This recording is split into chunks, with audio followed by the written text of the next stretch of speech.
Question number 4, 6499 की अनुवर्ती संख्या से 13 में भाग देने पर भागफल क्या होगा। अनुवर्ती क्या है संख्या में 13 से भाग देने पर भागफल कितना होगा। अब देखिए सबसे पहले हमें क्या ज्ञात करना है, इसमें 6499 की अनुवर्ती संख्या क्या है। ठीक, तो सबसे पहले हम लिखेंगे 6499 की अनुवर्ती संख्या बराबर 6499 की अनुवर्ती संख्या निकालनी है, ज्ञात करनी है, तो क्या करेंगे 6499 में एक जोड़ देंगे तो ये कितना हो जाएगा 6500। अब देखिए यदि इसके विपरीत यहाँ पर अनुवर्ती के स्थान पर पूर्ववर्ती होता, तब पूर्ववर्ती संख्या ज्ञात करने के लिए हम इस संख्या में से एक माइनस कर देते हैं। पूर्ववर्ती संख्या अपनी जो सदी की संख्या है उससे एक कम होती है और अनुवर्ती संख्या एक ज्यादा होती है। अब हमें क्वेश्चन कह रहा है 13 से भाग देने पर भागफल कितना होगा, तो हमें भाग देना है 13 से 6500 डिवाइड बाई 13।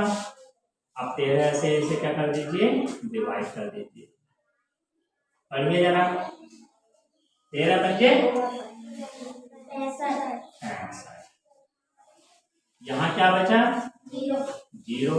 अब ये 2 0 बच रहे हैं यहाँ, हाँ, लेकिन इसके आगे अंक तो है नहीं कोई, 0 ही 0 आ रहे हैं।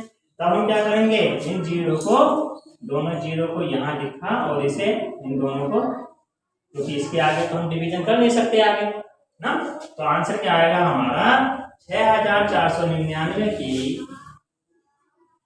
6499 की अनुवर्ती संख्या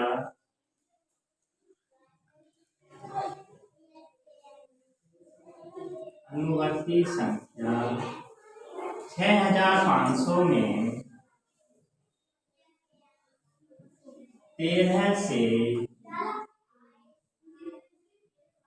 भाग देने पर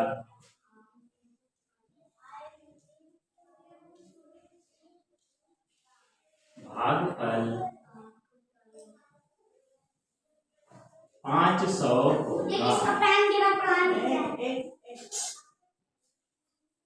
500 होगा। नंबर 6, 8 अंकों की सबसे बड़ी और सबसे छोटी संख्या के अंतर में 3 अंकों की सबसे बड़ी संख्या से भाग देकर भागफल और शेषफल बताओ।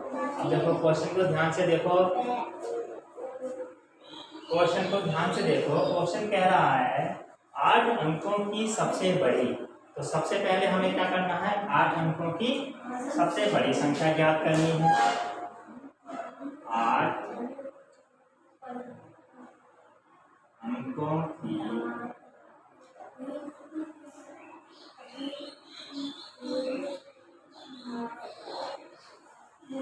सबसे बड़ी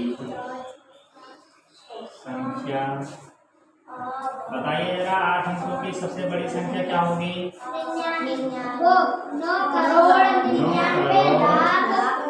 999,999। अब देखो इसके आगे क्वेश्चन में है और सबसे छोटी संख्या के अंतर, और सबसे छोटी संख्या 8 अंकों की क्या होगी 8 अंकों की सबसे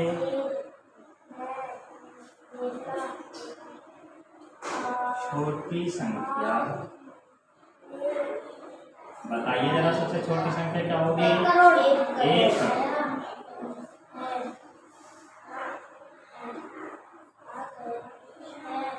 आगे क्वेश्चन है अंतर में, देखिए ध्यान से देखिए 8 अंकों की सबसे बड़ी और सबसे छोटी संख्या के अंतर में तो हमने 8 अंकों की सबसे बड़ी संख्या लिख ली, 8 अंकों की सबसे छोटी संख्या लिख ली। अब हमें निकालना है इसका अंतर। अंतर निकालने के लिए हमें क्या करना होगा, घटाओ। अंतर बराबर 8 अंकों की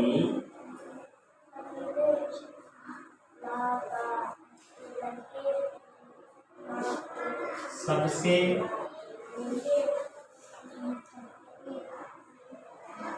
बड़ी संख्या माइनस सबसे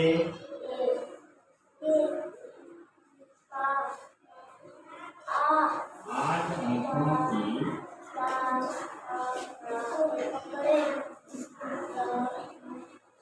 सबसे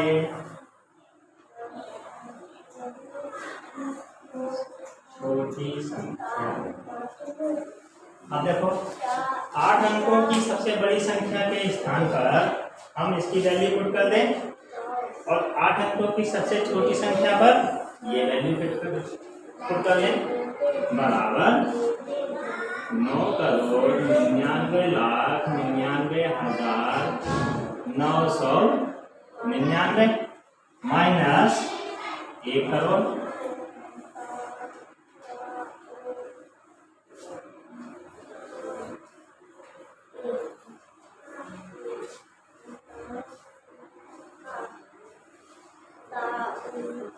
अब देखिए टाइम 9 में से 0 घटाएंगे क्या आएगा, 9 में से 0 9, फिर 9 में से 0 9, फिर 9, फिर 9, फिर 9, फिर 9, फिर 9 और यहाँ 9 में से 1 घटा देंगे क्या बचेगा, 8।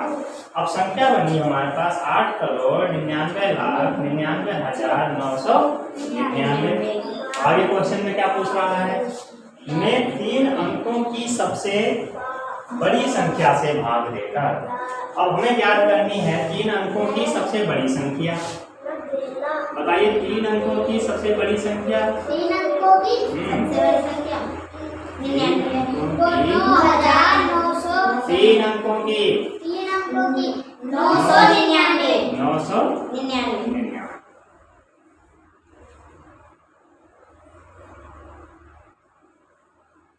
बराबर 999। 3 अंकों की सबसे बड़ी संख्या से भाग देकर भागफल और शेषफल बताना है। अब हमें क्वेश्चन को आगे लेकर चलना है।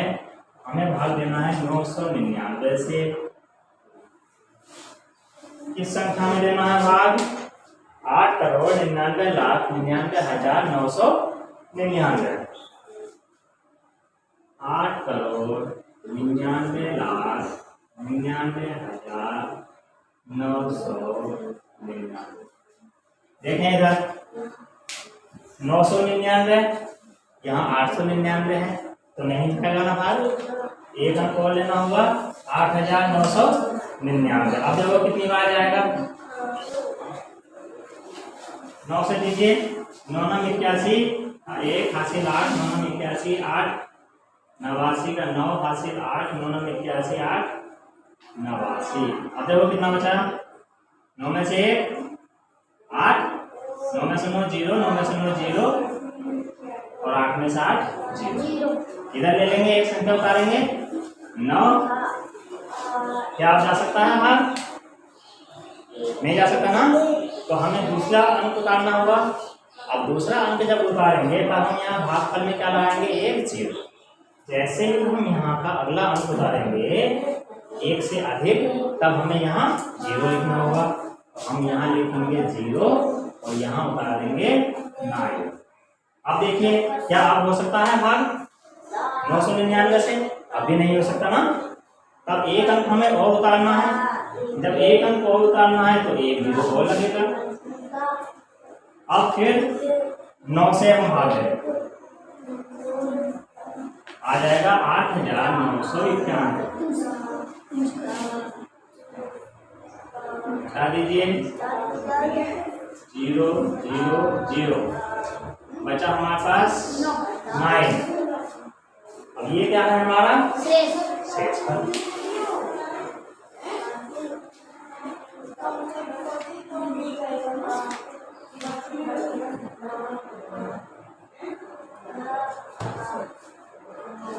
इसके आगे हम भाग नहीं जा सकता, लेकिन हमने ये संख्या उतार लेना। तो जब यहाँ से अगली संख्या उतार लेंगे हम और भाग नहीं दे रहे हैं, इसे शेषफल बनाने से पहले यहाँ पर एक जीरो लगा। अब आंसर आएगा हमारा भागफल बराबर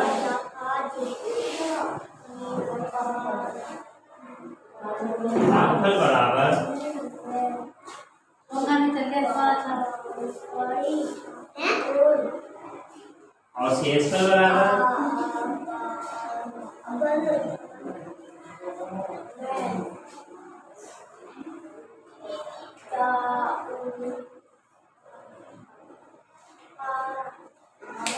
क्वेश्चन नंबर 7।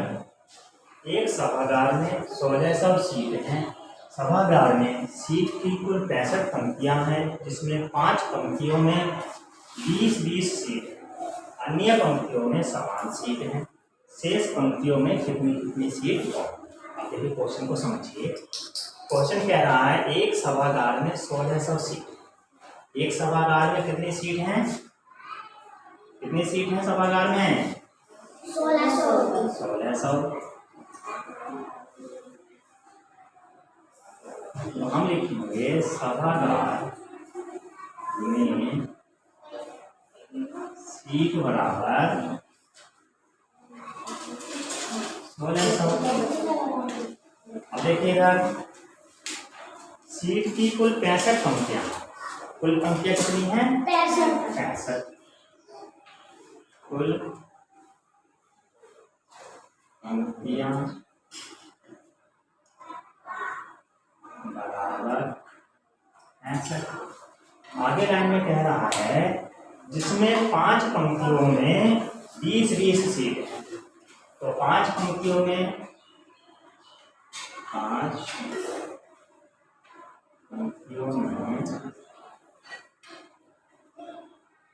20-20 सीट है।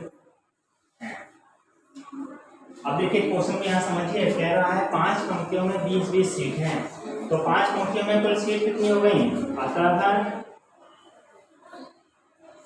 5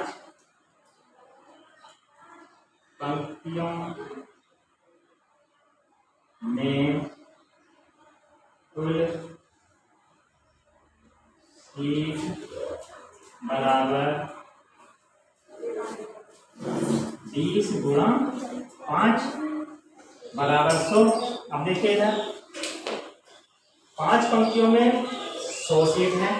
5 पंक्तियों में जब 100 सीट है तो यहाँ से हमें 100 सीट कम करनी होंगी, यहाँ से 5 पंक्तियाँ कम करनी होंगी। क्यों?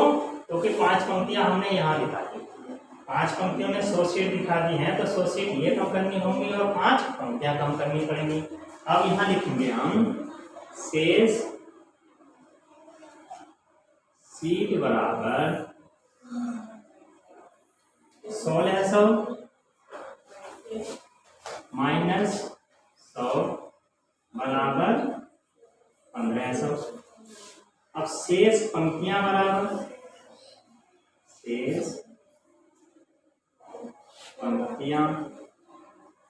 कितनी रह गई? 65 में से 5 कम हो गई, बची 60।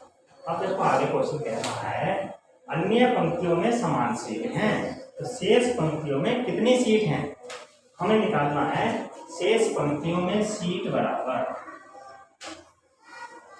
शेष पंक्तियों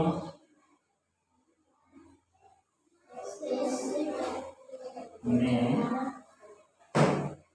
सीट बराबर। अब देखो इधर शेष पंक्तियां हमारे पास कितनी हैं? 60 है। कुल सीट कितनी बची है हमारे पास? शेष 1500। तो हम यहाँ करेंगे 1500 डिवाइड बाई 60। 1500। अब देखिए 60 का पहाड़ा करना है हमें। 6 दूनी 12, 7 दूनी 120 माइनस 0, 5 में से 2 3, 1 में से 1 जीरो 30 बचा, अगला अंक हमने जीरो डाल लिया, 300 हो गया। अब आ जाएगा 6 पंजे 30, तो 5 जीरो जीरो और 5 छंग 30, आंसर बचा। अतः लाइन में लिखेंगे हम, अतः शेष पंक्तियों में